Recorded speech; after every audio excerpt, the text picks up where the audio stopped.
That's right, yeah, right, okay. So Jim is from our department, and he's an experimentalist. He makes materials, very, very important competency. He makes very exotic materials. And you're going to hear from him today about these materials where the electrons there almost are like human beings. They interact a lot with each other. They're not zipping around in New York City. They're very human. And so you will hear from Jim about it. So undergraduate from University of Canterbury in New Zealand, PhD, DPhil from Oxford.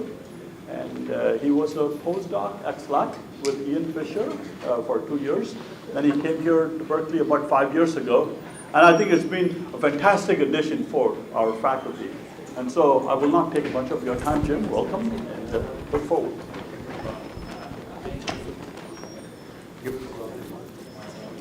Okay.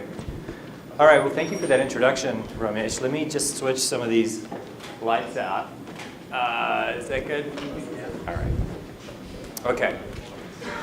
So it's a delight to be speaking at Berkeley's colloquium. I have been working on this problem for quite some time. I was first interested in this problem of Fermi liquids and non-Fermi liquids from when I was a graduate student. Then I extended that work to when I was a postdoc, and in fact, when I interviewed here at Berkeley a little under 5 years ago, I interviewed based on this topic. So the fact that I'm still working on it tells you something either about me or about the problem. Hopefully it's about the problem, but I think it's very interesting. So my talk's going to be, I'll just give you an overview of what it's going to look like. I'm going to tell you a little bit about us and my group and the kinds of problems that we're interested in. And that's going to be a very broad introduction to who I am and what we do. The rest of the 4 parts are going to be more of a straight seminar style. So I'm going to tell you about what the problem is that we're interested in solving and what contributions that we've made to it. Okay, so what kinds of problems am I interested in?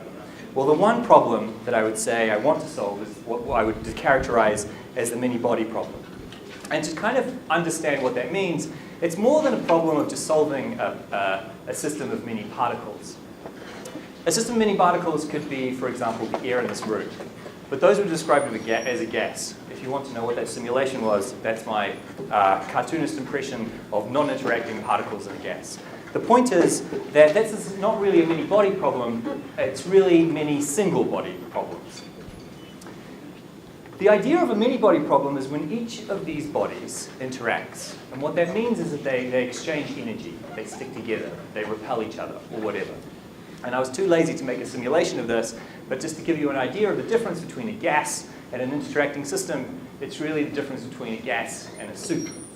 The soup is a strongly interacting system in some sense. All of the particles stick together in some way. Okay. And what we're interested in is all sorts of interesting and emergent physics that comes out from these kinds of interactions. Okay. And I would say it's no small exaggeration to say that all of condensed matter physics is in some sense trying to solve one many-body problem or another, because it connects to some of the most complex and difficult mysteries that we have in our field, from high-temperature superconductivity, the fractional canonical effect, the toric code of quantum computing, the topological superconductivity, and of course, the problem that I'm going to tell you a bit about today, which is the concept or the characterization of a strange metal. Okay. So let me give you an introduction to a very simple many-body problem. Imagine a lattice, which is made up of atoms, so a crystal made up of atoms, put into some regular array. That's the cartoon that I have here. And each of those atoms are bonded by electronic interactions. In other words, there is some Coulomb force that attracts one electron to the nucleus of another, and it bonds to form a crystal, which is what that electron cloud is there. Now we can simplify this problem in what we call the tight binding system, where this is the only interaction that takes place. And on the surface of it, it really seems like this is a very complicated problem. You have Avogadro's number atoms in the system, and presumably as many, if not more, electrons in the system, and they all interact. At least in the simple system, they interact with their nearest neighbors. Now it turns out there's a very simple way to solve this problem, and that's by taking the Hamiltonian that describes this, which is our mathematical way of describing the tight binding problem. We take the Fourier transform, which is effectively converting the real space description of this into a momentum space description. And what you find is that the kinds of excitations, the kinds of ways you describe your quantum states is best described by momentum. In other words, you find you can diagonalize this problem by having momentum as your conserved quantum number. And just a couple of parameters to characterize here. K is of course the wave number of the kinds of particles that would exist in the system, and that's related to the inverse wavelength. And the kinds of functions that describe the excitations in the system are what are known as block functions, which is essentially a free electron wave function, which is this e to the ikx, modulated by something that's periodic in the lattice. So it's a very simple solution, and effectively we've taken this, what seems on the surface of it a very complicated many-body problem, and turned it into many single-body problems. And we can do this in this system, but we can't always do it. Before I move on to the next slide, I want you to hold on to one number here. So it turns out that the maximum momentum that you can have in a system like this is 2 pi, or the maximum wave number that you can have is 2 pi over A. That's another way of saying that the minimum wavelength that you can have, the de Broglie wavelength characterizing one of these states, is the size of the lattice parameter. Nothing smaller than that really makes sense. So just hold on to that fact because we're going to use it again later. Okay, but let's say I make one small complication to the system. I take my tight binding system, which is very easy to solve, and then I say, why don't I add some Coulomb interactions? And I'm not saying Coulomb interactions everywhere. I just want to add a Coulomb interaction when a particle is exactly on top of another particle. This is what we describe in condensed matter as the Hubbard model. And very quickly, this system becomes unsolvable within certain limitations. You can solve it with certain kinds of approximations, and I guess it's debatable whether people are converging on what the solution or the ground state of the Hubbard model is, but the point that I'm trying to make is that the Hubbard model becomes exponentially more difficult to solve because you've included interactions. There's no single body way of diagonalizing this problem, as far as I know. Okay. So what do we do in my group? Well, we create materials, and each material poses its own kind of many-body problem. It's its own universe that has to be diagonalized and understood and solved.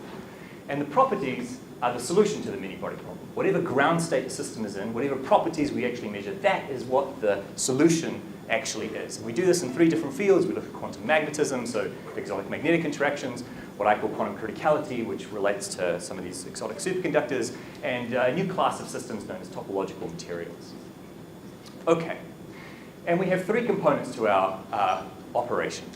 The first is that we synthesize our own system, so we have a lab up at LBL, and this is what I would say is where we create our new many-body problems. We characterize our systems using a variety of techniques that I'll tell you a little bit about in the next couple of slides.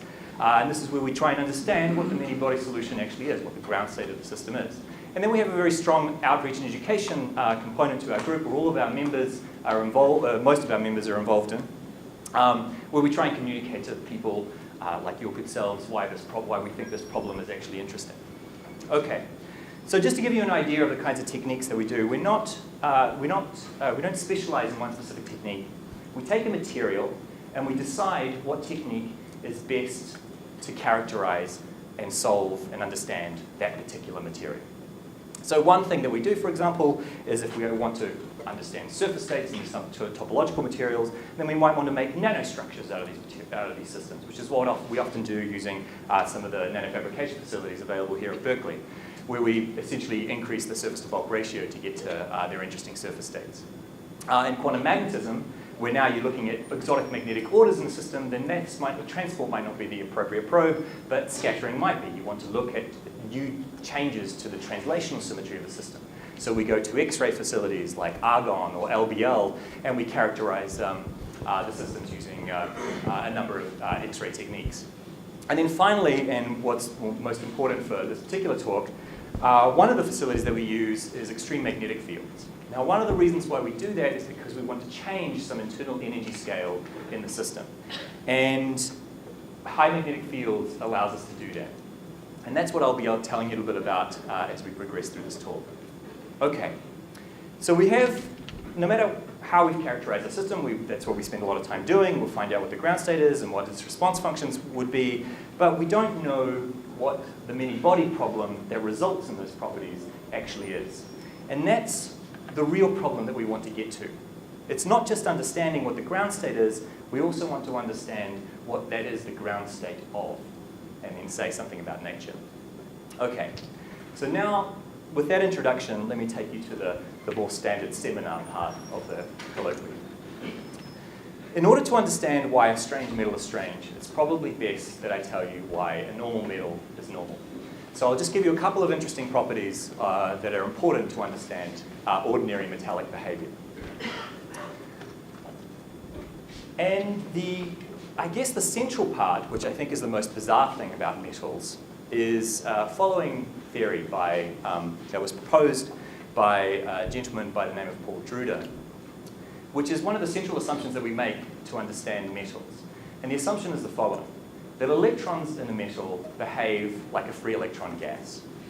Now this is a truly bizarre or an unlikely or apparently unlikely kind of assumption to make. And the reason is the following. Materials are confined spaces. Electrons feel Coulomb interactions, and Coulomb interactions, Coulomb repulsions, are very strong. So the idea that particles in a metal would behave as a gas seems highly unlikely, but it works. It describes most of the properties of metals. And one of the properties is the resistance. So this is possibly the simplest measurement that you could do in a material. It's usually the first measurement that we do. Maybe heat capacity is the other essential measurement. If you take my course in condensed matter physics, this is one of the two properties that I begin with in the first 2 weeks. But the basic idea is you pass a current through a metal, you measure its voltage, and therefore convert that to resistance. So Druder's idea had a suggestion of what the resistance of a material, of a metal, should actually look like. And we start with the conductance, but in order to convert that to resistance, which is what the property that you actually measure, you just need to invert it, and up to some geometric factor, resistivity is just the resistance of the system. And there's a couple of important components to this. The first one is that it came out of the Druder model that the number of particles, n, is important to determine the resistivity. So the more electrons that you have, the lower the resistivity. But the second important one, which is crucial for this talk, is this parameter here, 1 over tau. This is essentially the average time between collisions in the system. So the concept is that you have a free electron gas, but every time they collide, they lose momentum, and that's what creates resistance in a material. And so resistance is essentially proportional to the inverse of this scattering rate. You can, of course, convert the scattering rate into a mean free path. I'm just laying out these parameters because we're going to use them during the talk. And the mean free path is simply the average distance between these collisions. Okay.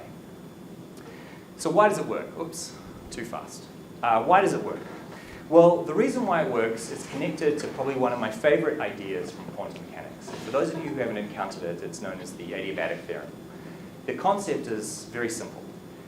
If you slowly deform a system or evolve a system in time, the idea is that if you can solve the quantum state before you deformed it, then if you deform it slowly enough, you still know what those quantum states look like, up to maybe some changes in the energy. So in other words, take a simple system that you would solve in 137A, the particles in a box, and then you want to deform that box. You'll get essentially the same kinds of excitations, except maybe now they would have changed in energy. So in other words, you have essentially the same kind of quantum numbers. The same quantities are conserved even though you've deformed the system. So long as you deform it sufficiently slowly, you still have you still conserve those same quantities. Okay. Now I love this idea because it relates to a lot of different things that we do in my group. For example, if you have a closed path in this, of a particle making a circular adiabatic path, you gain what's known as the Berry phase, which is often the source of all of this topological business. But also, it's in particular related to Druder's idea, or the origin of Druder's idea. So imagine you've got a sea of electrons, as I've drawn here. And now what I do is I add another electron to this system. Okay, so locally, those electrons around this particle that I've put in are going to feel the Coulomb repulsions. So now they're going to repel those particles, and now there's going to be a charge modulation about this new thing that I've put inside this sea. Now because of that charge modulation, you're exposing some of the positive background, which is the ions that, in essence, the ions that these electrons are bonded to. And the consequence is that this becomes a new kind of particle with a screened Coulomb interaction. In other words, the electrons very close to it might feel the Coulomb force, but the ones very far away don't see it because it's essentially screened by this charge modulation. That screening is in essence the origin of why we can assume that the particles in the metal behave like a free electron gas, because their interactions become very weak. And because you have weak interactions, you can adiabatically connect the excitations of, that are present in these kinds of quasi-particles to the free electron gas. Okay. So that's what's interesting about metals. Let me just emphasize that point, that in other words, you can, because of this adiabatic connection, you can essentially treat your system in your metal as a free electron gas, but they're not free electrons as such anymore. They're now these quasi-particles. And those quasi-particles inherit some of the same kind of quantum numbers, in other words, the same kinds of conserved quantities, but now they're not exact eigenstates. They're actually good states with some conserved quantities over a certain lifetime. And that's what's going to become important for understanding how these behave in strange metals. Okay, so what do I mean by lifetime? Well, first of all, I want them to be good particles that have conserved quantities over a sufficiently long time. So what do I mean by a sufficiently long time? Well, I think the most hand way to do this is to connect it to the uncertainty principle. You can imagine your collision rate, your scattering rate, as defining a kind of a minimum bound on the amount of energy changes or the kinds of excitations that you would have in each one of these collisions. And you better make sure that those changes in energy in your quasi-particles are smaller than the actual energy of those quasi-particles themselves. Otherwise, that quasi-particle is not well defined. So what's the energy of a quasi-particle? Well, it turns out that you're only able to have excitations. In other words, only you have mobile quasi-particles occupy states that aren't already occupied because of the Pauli principle. And the only way they can get to unoccupied states is through thermal excitations. So quasi-particles are created through thermal excitations, and they occupy unoccupied, and they occupy states that were previously unoccupied. And the consequence is that this basically defines the average energy of one of these quasi-particles. In other words, KBT, the thermal energy scale. So what you end up having is that this collision rate, which essentially defines a bound on the energy of excitations in your system, has to be much smaller than KBT, the energy of the excitation itself. And that's what I mean by long. And in this case, I really want to emphasize, you should remember this kind of formula because it's the equality in this formula that will become important in a strange metal. But in general, for a quasi-particle, you want the lifetime or the scattering rate to be much smaller than the energy scale of the excitation itself. Okay, what's the second thing? The second thing is that I can actually guarantee that lifetime in a quasi-particle will always be quite long compared to the scale. And the way I can do that is essentially a phase space argument. I excite one quasi-particle at KBT, and that's going to scatter from another quasi-particle. That other one can only increase in energy because it can't decrease because of all of the other lower energy states already occupied. So it gives me a small window of energies that are actually allowed to scatter from each other. That window is KBT is the original excitations, and KBT from the excitations that you can scatter from. So you end up having a scattering rate of KBT squared. That's the essential simple argument. The consequence is that at sufficiently low temperature, you can always find a scale in temperature which is much smaller than this, and therefore have a long-lived quasi-particle. What's the experimental upshot of this? It's the following. For a lot of ordinary metals, imagine that I measure the resistance as a function of temperature. It turns out when you get to sufficiently low temperatures, the resistivity often looks T squared. This is a paper from 2015 for strontium titanate. It was actually a bit of a surprise that it was such a good Fermi liquid-ish metal.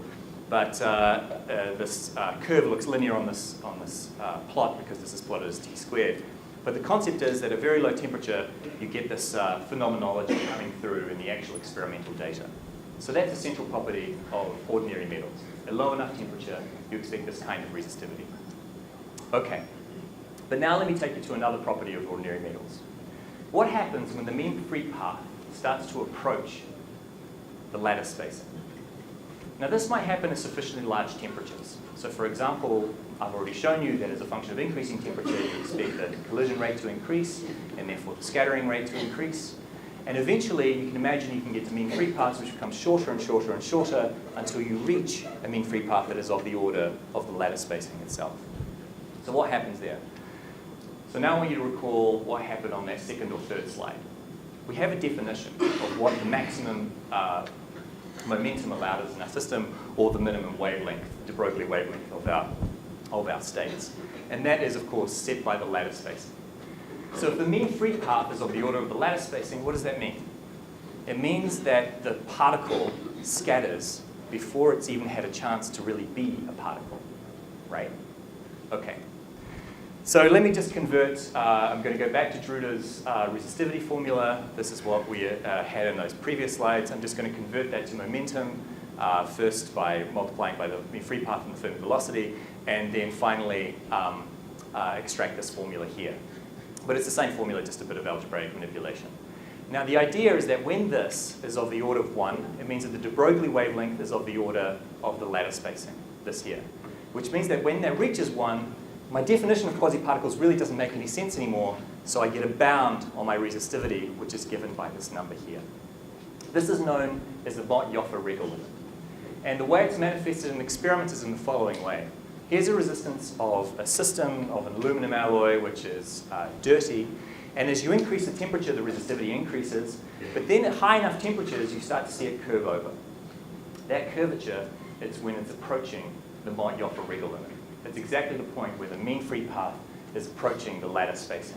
And you see this again and again in a lot of different materials, niobium-3 antimony, niobium, and so on. Most metals are way below this limit, but for those metals that approach this limit, you often see this curvature of saturation because it means that you've reached this maximum possible resistivity or this minimum conductivity in a system.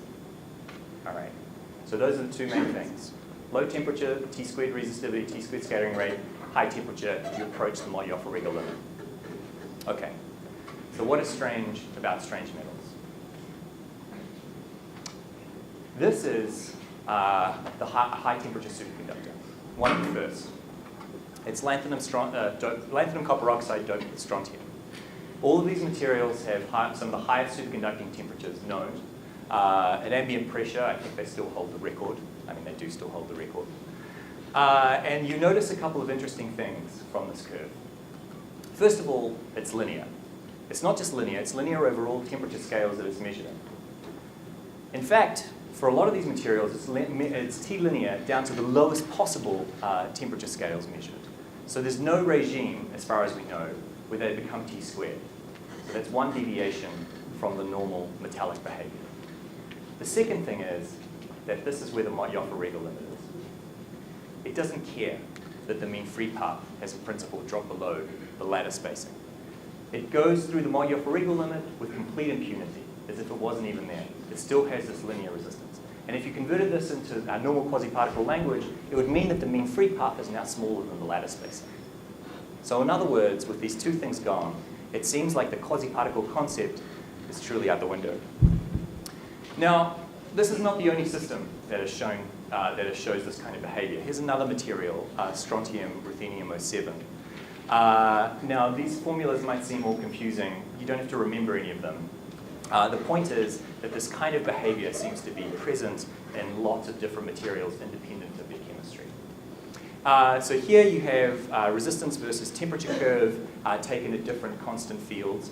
The red curve is the one that I want to focus on for now. That's at 0 Tesla. And you see this beautiful curvature indicative of its T-squared-like, Fermi liquid-like behavior, this ordinary metal-like behavior. But then as you increase the magnetic field and you approach some magic point at 7.9 Tesla, you see that the resistivity is now T-linear down to the lowest possible temperature scale. So now it's gone from something that looked like an ordinary metal to something that looks completely out of the ordinary. Okay, There's another way of plotting this data that I'm going to show you in the next few slides. So I'm just going to try and get you used to these kinds of plots. This color plot is essentially a measure of the exponent of whether this is t squared or t linear, and how it evolves as a function of magnetic field. So each one of these is a resistivity curve. So one of these here measured at constant magnetic field and cooled down in temperature. And you essentially measure the exponent to the resistivity as you go across. Okay.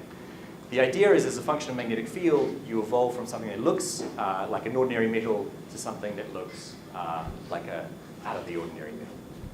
All right. And this doesn't happen just this time, but lots of times, lots of different materials. Heavy fermions, for example, another system. The cuprate superconductors, another kind of system where you see a similar kind of phenomenology, where there's a strongly T-linear behavior at one particular point as some function of some tuning parameter. This is another thing that I need to get used to. This temperature versus some non-thermal parameter like field, that's the same case for this material here.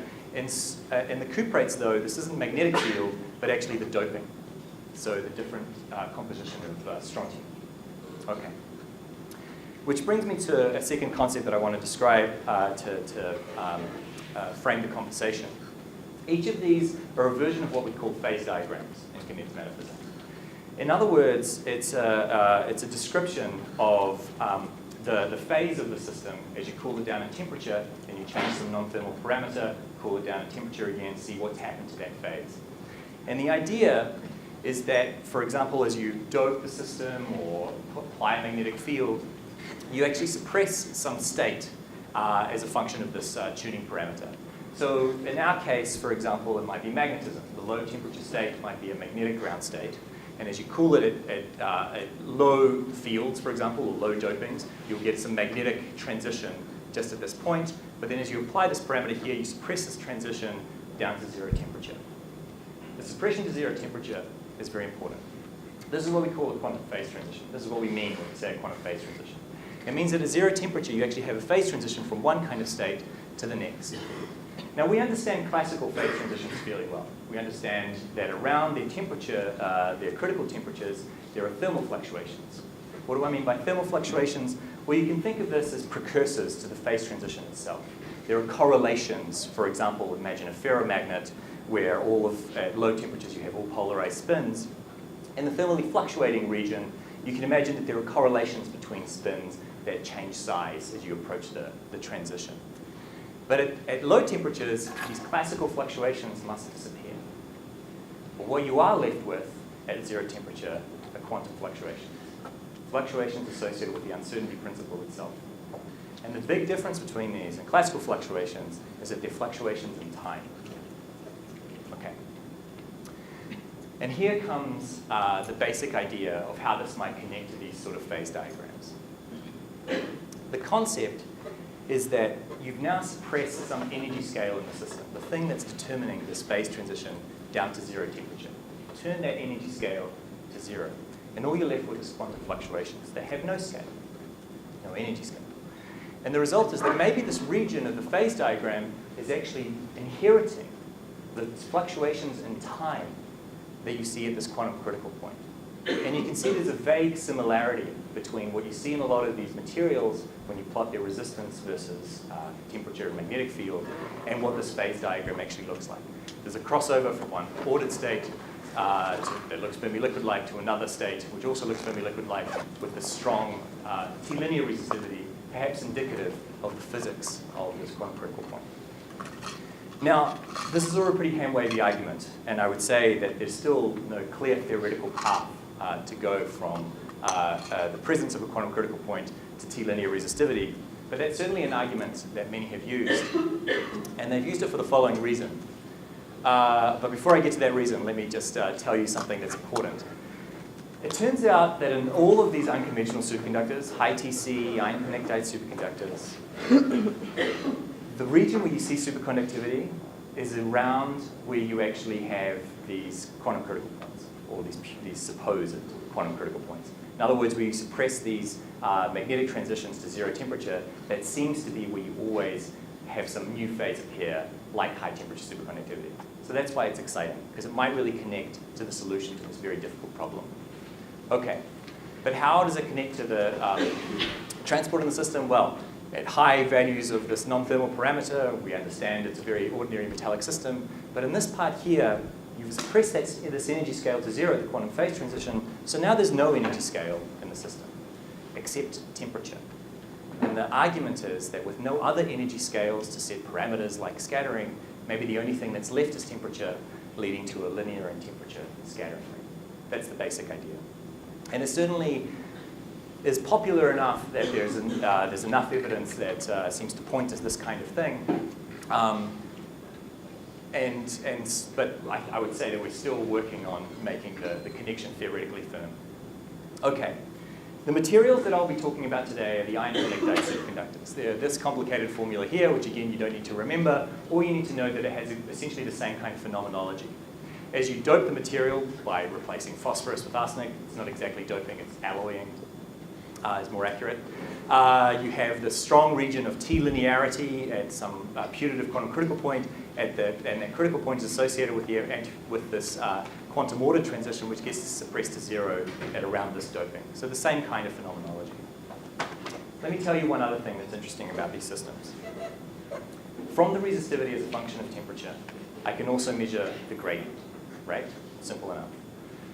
From the gradient, I can actually know what the prefactor is between h bar over tau and the thermal energy scale, kBt. Someone's already done this. So there was a paper by Andy McKenzie back in 2013 where they did this for a number of materials, not just the ones that I've been looking at, the cuprates, the heavy fermions, organics, a whole lot of them. And they found that these values for the slope of this linear and T resistivity clustered around one value. And that value was 1.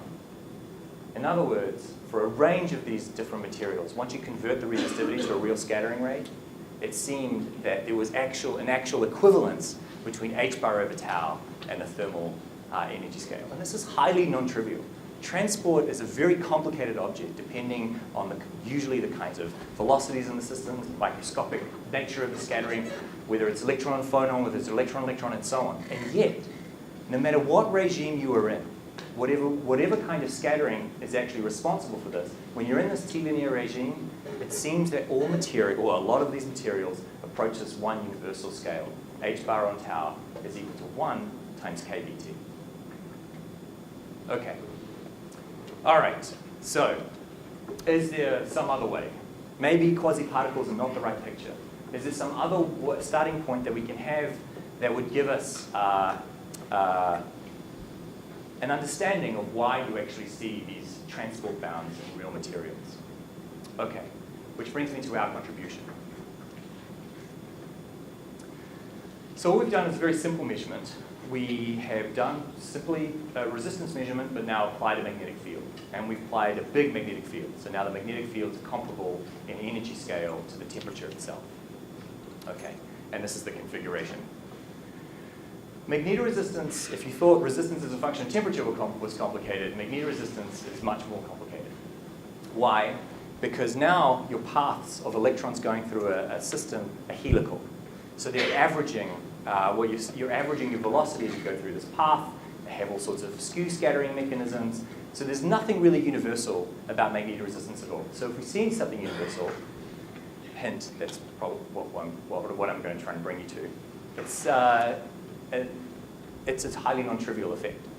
Okay, so here is the resistivity versus temperature for one of these materials. Again, very strongly T-linear at high temperature. There is a little bit of curvature at low temperature, but I'll get to that in a second.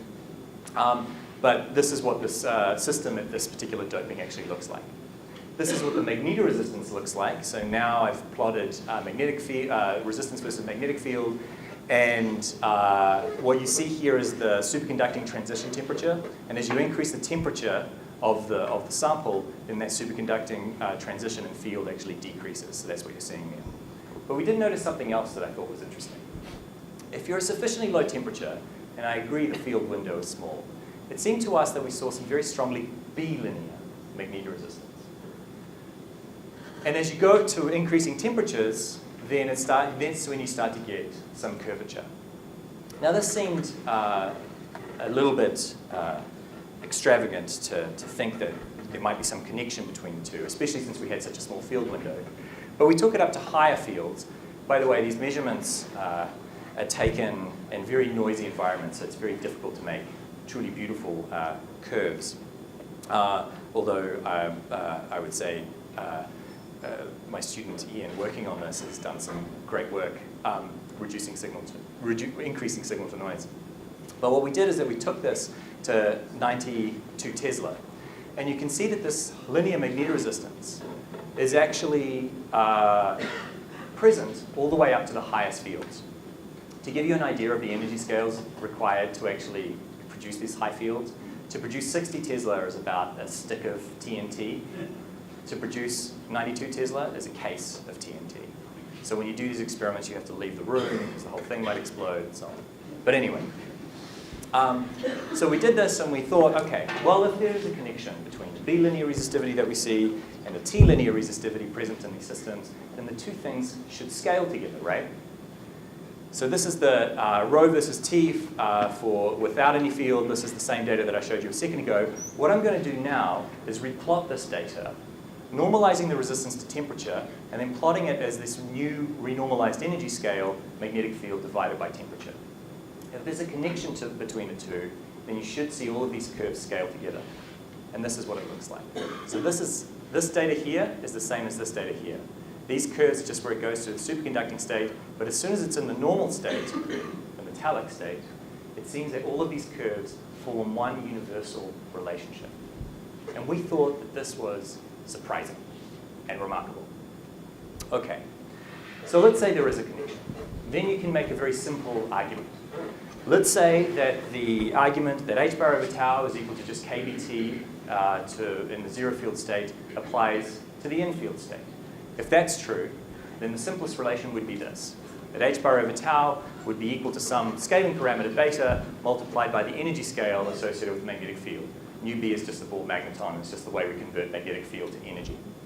Okay, now we can't get to T, so ideally if we could get to T equals 0, we would measure linear magnetoresistance everywhere. We can't do that because, of course, superconductivity gets in the way. But we can try and understand how these two things interact as a function of field and temperature. So we came up with a simple ansatz. Let's say you have the starting point that magnetic field is directly affecting the scattering rate. The ansatz was, let's say that these two energy scales compete. Now this is entirely a guess. That's what ansatz means. Okay. Let's say the two things are added in quadrature. It has essentially the same kind of phenomenology that we saw. So at B equals 0, this expression predicts T linear resistivity. At T equals 0, it predicts B linear resistivity. And in between, you get a competition between the two. This is possibly the simplest way to achieve this, and it's a guess. That defines a new energy scale that we'll call gamma. And what we'll try and see from now on is whether this energy scale really applies to the data. What's beautiful, though, is that we can extract those prefactors directly from the experiment. We don't need to make any guesses or take derivatives or anything like that. You can just take the data of resistance versus temperature but plot it as a function of energy scale and get that gradient. And you can plot the resistance versus magnetic field, but now again converted into an energy scale and get that gradient. And you can measure the prefactor alpha and the prefactor beta. Would anyone like to guess what the ratio is between alpha and beta? 1. Well done, that's right. It's 1. And that's a non-trivial fact. I told you that magnetoresistance is a really complicated property. It relies on the averaging of the Fermi velocity, it relies on the microscopics of the skew scattering, and yet we have this very simple relationship. The resistance as a function of temperature and as a function of field has the same kind of dependence so long as you look at those tuning parameters as energy scales, kBt and mu BB. Okay, so, all right, make a good time. So here is the resistance versus temperature for this doping. So this is this part of the phase diagram. Again, this is the same curve I showed you earlier. T linear resistance, a little bit of curvature. This is a blow-up of what's going on in here, just so you can see what's happening in the microscopics. This is the T linear extrapolation of this curve. So T linear from high temperatures extracted below, and you can see there's some deviation at low temperature because maybe it's not perfectly on the ideal doping or whatever. In the next slide, what I'm going to show you is the magnetoresistance that I showed you in the previous slides. It's the same data But now, instead of plotting it as a function of field, I'm plotting it as a function of this energy scale gamma, the quadrature sum t squared plus v squared. And this is what you see. As if the system knows that there's some maximum bound on the scattering rate per unit energy. These curves approach this limit asymptotically. And it's not just for this doping. You can actually extend this to different dopings of the phase diagram as you evolve across. Here's another curve, similar kind of data. Again, you see a magnetoresistance that bounces off the zero resistance curve and then approaches this line asymptotically. Again, as if it knows that there's some limit that it can't exceed. We did this at higher dopings. Okay, maybe it doesn't quite reach the line anymore, but it's pretty close. So this seemed interesting. And it spoke to this connection that there might be something universal going on. So we looked at other materials. We're not the first people to measure magnetoresistance. As I said, it's generally the first measurement that you would do on a metallic system. So we looked in the literature, and here we have terbium, rhodium 2, silicon 2. This is the data taken from this paper. You can get a program called DataThief and take this data and then replot it yourself, which I don't think is stealing exactly. But anyway, you can replot this data as I have done here. And now this is what the data was at finite temperatures for the system and resistance versus temperature. But now I can replot this data, but now as a function of our new energy scale gamma, which again is the quadrature sum of t squared and v squared. And they seem to all collapse onto one line again. And we can do this on the Coop rates. Again, this is data from Nigel Hussey's group, who was my advisor for a while. And again, plotting it against this energy scale, there might be some deviations at low temperature, but surprisingly enough, they do seem to approach some limiting temperature dependence or gamma energy dependence. Okay, this whole idea has taken off now. There's a number of groups that have followed up on our work. It's not just these two materials, but other people have applied it to other systems that have a putative quantum critical point. Chromium arsenide. There's work from the Tallahassee group, which shows similar bilinear behavior. So there's some interest, or at least there's a hint, there might be something deep and universal going on. Okay, so let me conclude with some ideas, recent ideas of what might be the origin of all this. The whole problem is that we understand metals using the idea of the quasi-particle.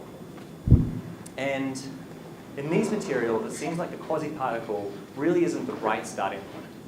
So we need a different starting point. Remember, the quasi-particle is a conception of a particle that has a conserved quantity, namely momentum, for some amount of time. So if we throw that away, maybe we can get to the right kind of physics. And this is what a lot of people have done with some of these holographic models. And instead of looking at a system where momentum is conserved, you can, in the transport, you might rather map problem onto a diffusive transport system where no longer momentum is conserved, but now your transport is from the energy is by energy and charge. And as far as I understand it, this is a simple argument based on the uncertainty principle. And once applied to this kind of physics, it seems that you can get some transport bounds which look a lot like what we saw for h bar on tau, as long as you have include the diffusion of the Fermi velocity. I'm not sure about the microscopics of these models, so don't ask me. But the basic idea seems very simple and seems to have an essential connection to the uncertainty principle. There's other more recent models. I would say the hottest thing happening right now is this SYK type model. And the idea is to start from a non-Fermi liquid starting point from the beginning. And the concept, as far as I understand it, again, it's not exactly my field, but the idea is that you start from constituent components that are strongly interacting. In this case, you think of a quantum dot with n fermions, and each of them are interacting with each other with some two-particle pairwise interactions. It sounds a little bit artificial to me, but the idea, well, this is what the Hamiltonian would actually look like for the system. So you have these pairwise interactions between n fermions, and they're all interacting with each other on this quantum dot. And the other interesting component of this model is that each of these couplings is completely random. In fact, it's actually on average 0. So you're not only summing over all possible fermions that are interacting with each other, but over all possible random couplings as well, which, as I said, on average is 0. So it sounds a bit artificial, but it gives you the right starting point. You can imagine in such a complicated system, there's no conserved quantity, so there isn't a quasi-particle starting point. Some people have actually extended this to lattices of these kinds of things. Leon Balance was one of these, which is where I got these pictures. And sure enough, under these kinds of assumptions, you can predict to have a diffusive transport that is actually linear in temperature. Okay, so we have some new directions in our group that we're following up on. We want to understand anisotropies in this kind of physics, like whether this kind of scaling still persists when you tilt the field, change the current direction. We're also looking at different transport quantities like the Hall effect to see how this kind of scaling affects those. And then finally, we also want to understand disorder, because disorder naturally couples to scattering mechanisms in a material. So if there's a similar kind of scaling between disorder and magnetic field or disorder and temperature, that would be interesting. So with that, let me thank you. We try and solve many body problems in our group. We try and find as many connections between them as possible. And I think we've been relatively successful at it. I was trying to figure out the least shameless way to show you that we've been successful, which I guess makes it the most shameful way. But we have a tradition in our group that everyone who gets a paper gets a cup. So we've done quite well. Lots of people have got cups. So we've made some contributions to a lot of these different types of problems. So with that, let me thank you very much.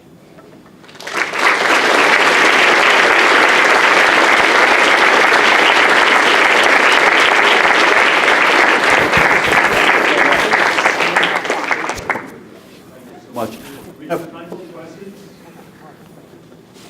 Eli. So the fact that you do right now you off your legal criteria is very vexing. Right. And so I don't think you want to do the drawing material, because right away I've got a problem. So resistivity, let's see, it depends on carrier density. The Drude model, carrier density and scatter. And scatter. So you're mostly emphasizing scatter. Right. But in addition, you can imagine emphasizing the carrier density. Right, so we have an insulator. Right. Obviously flow through the modular. Right. So it's a little bit like what you said at the end, is that you had some kind of starting state where the electrons were all bound up with one another, and in fact they couldn't really contribute to the conductivity. So maybe that's another way of saying the same thing, that some of the electrons just were not in a position to contribute to the conductivity. Yeah. What do you think? Well, I think that's an excellent point. In fact, a lot of the models that have been inspired from this kind of physics and have inspired other kind of experiments in this physics is the proximity to a mod insulator, which of course is also where the Hubbard model comes in as well. So the idea is that when you have very strong Coulomb repulsions between each of your particles, then let's say you've got one electron per unit cell, then you have a half-filled band. So by definition, you have a metallic system. But because of the Coulomb repulsions, those electrons become localized. So the idea is that it's a playoff between your kinetic energy, so your propensity for those electrons to hop between sites, and the Coulomb repulsions between. So U over T. So that's a good point. And I would say that that plays a role into this physics. But it still has to answer a very simple question. The resistance increases with increasing temperature. In an insulator, resistance decreases with increasing temperature. And the reason for that is because thermally you can excite electrons to the conduction band and they can carry current. But that's not what you see in these materials. They seem to behave like metals. Resistance goes up as the scattering rate goes up. And yet, there seems to be some localization physics that's at play. So that's been a real tension, I would say, in the field, to try and understand those two things. That's a great question. Okay, so your motivation for looking for scaling behaviors that you initially presented to us, there may be some critical points that we back and go. Yeah. Big maybe. Right. But then the final arguments, the fact that all models have absolutely nothing to do with Quantum criticality. Right. So what do you think? Well, no, I wouldn't quite go as far as saying that they have nothing. I mean, they don't require quantum criticality. The question is, how do you get to a strongly coupled system, right? So how do you get to a system which is so strongly coupled that those kinds of models would actually apply, the non-Fermi liquid model? And I would say quantum criticality might give you a pathway to that. But I think it's a big maybe. One possible pathway. Yeah. Right, yeah, there's other ways to get to a strongly coupled system. But quantum criticality is very appealing. It's Very popular. because it's appealing. Yeah, you're right. I'm not married to the idea that quantum criticality is at work in these systems. We need to get to some strongly coupled systems somehow, and we need to find a pathway. I like this. Great. Following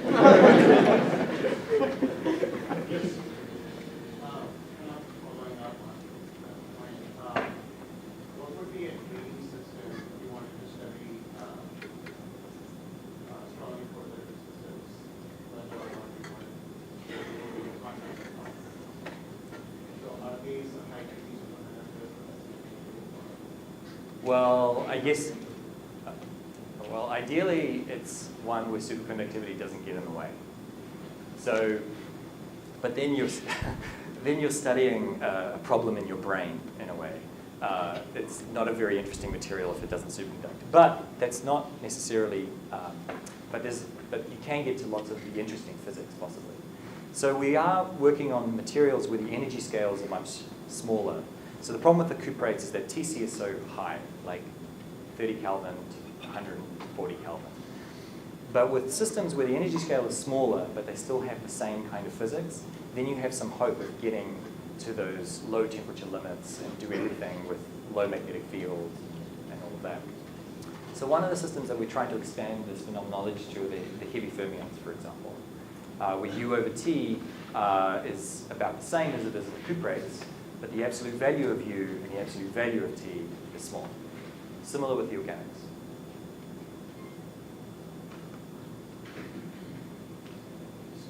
Does the Sacha model that predicts the T-linear resistivity, does it approach T squared in some exotonic or some parameter range of the model? So I don't know. But I would say that transport's not really a part of the model intrinsically. It's a way to get to a starting point of where your excitations are not quasi-particles. So you have you have a quantum dot essentially that's strongly coupled with lots of fermions all talking to each other. But there's no transport in that. They don't move anywhere because they're in this quantum dot. The only way transport, as far as I know, has become involved in these arguments is to make lattices of systems. So then you can actually have diffusion of particles in real space where you can discuss transport in a reasonable way. But the SYK models by themselves are just a way to describe, as far as I know, a system which has a non-Fermi liquid starting point, but there's no transport predictions intrinsically. That's why I came models for this T-linear behavior. Is there any more intuitive way to understand that other than the T going into the scale problem?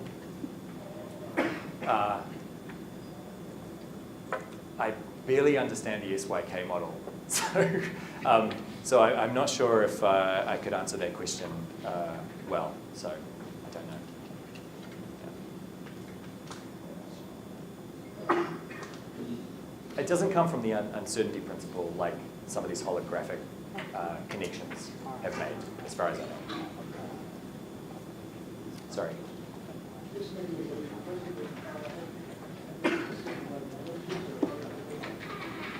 These materials?